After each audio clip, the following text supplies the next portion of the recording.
Hallo und willkommen bei Camper unterwegs. Heute möchte ich euch noch einmal von Omnia Fails berichten und euch natürlich auch ein paar nützliche Tipps und Tricks an die Hand geben. Mit dem Omnia habe ich unterwegs schon alle möglichen leckeren Sachen gekocht und gebacken. Aber der Umgang mit dem Omnia ist manchmal nicht so einfach und darum ist bei mir auch leider schon einiges schief gegangen. In meinem ersten Video Tu das nie mit deinem Omnia, habe ich euch ja schon davon berichtet. Und hier kommt nun die Fortsetzung. Ein wichtiges Teil, über das ich heute sprechen möchte, ist dieses Aufbackgitter. Das hat es nämlich wirklich in sich. Sieht harmlos aus, aber man kann beim Gebrauch oder auch Nicht-Gebrauch eine ganze Menge falsch machen. Und davon möchte ich euch heute berichten.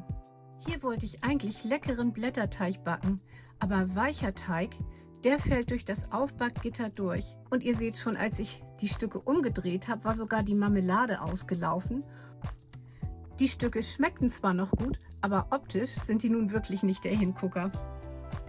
Blätterteigteilchen sind ein echter Genuss, aber bitte nur in der Silikonform backen und dann werden sie auch so schön wie hier.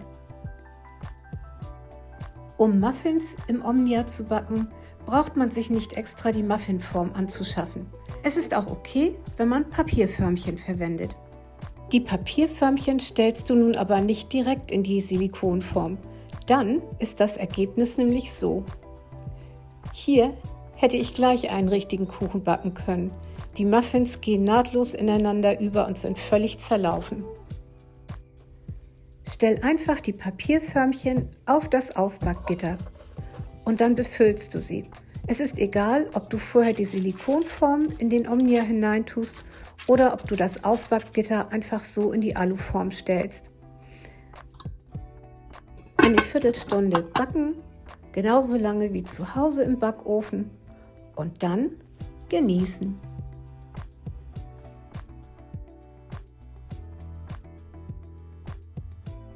Optisch richtig schön sind auch diese Rührei-Muffins aus Ei, Speck, Tomate und Schnittlauch, die ich auch direkt auf das Aufbackgitter gestellt habe. Gefrorene Baguettes oder Brötchen kannst du prima auf dem Aufbackgitter aufbacken, aber leg sie nicht zu nah an den Rand, dann passiert dir nämlich das, was du hier siehst. Der Brötchenrand wird schwarz. Das gleiche passiert natürlich auch, wenn du die Brötchen zu nah in der Mitte aufstapelst. Manchmal ist der Platz in der Omnia-Form ein bisschen knapp für große Brötchen. Lieber ein bisschen zusammenrücken und an die Seite legen. Aufbackbrötchen aus weichem Teig gehören dann wieder in die Silikonform. Diese Sonntagsbrötchen waren richtig knackig und lecker und haben uns allen gut geschmeckt.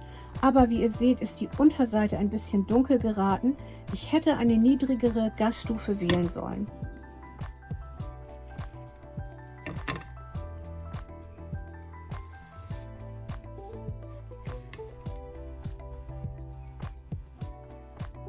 Genauso machst du es mit Brötchen, die du aus selbst angesetztem Teig backen willst.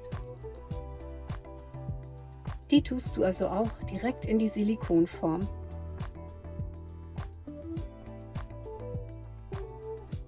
Pommes frites kann man auch ganz klasse im Omnia-Backofen zubereiten, aber mein Erstversuch nur in der Silikonbackform ist mir nicht so gut gelungen. Die Pommes frites, die unten lagen, sind ziemlich dunkel und knackig geworden.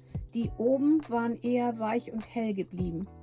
Also entweder auf der halben Zeit einmal den Deckel hoch und die Pommes frites einmal wenden oder, das hat mir gut gefallen, auf dem Aufbackgitter sortieren. Das ist allerdings so eine kleine Puzzlearbeit, denn beim Rauflegen rutschen die natürlich gerne durch dieses Gitter durch und ja, das war ein bisschen Bastelarbeit. Sehr knackig. Noch ein kleiner Zusatztipp. Dieses Aufbackgitter eignet sich prima zum Stürzen von Kuchen oder Brot. Wenn du die Form umdrehst, dann kippt also nichts heraus und nichts kann kaputt gehen.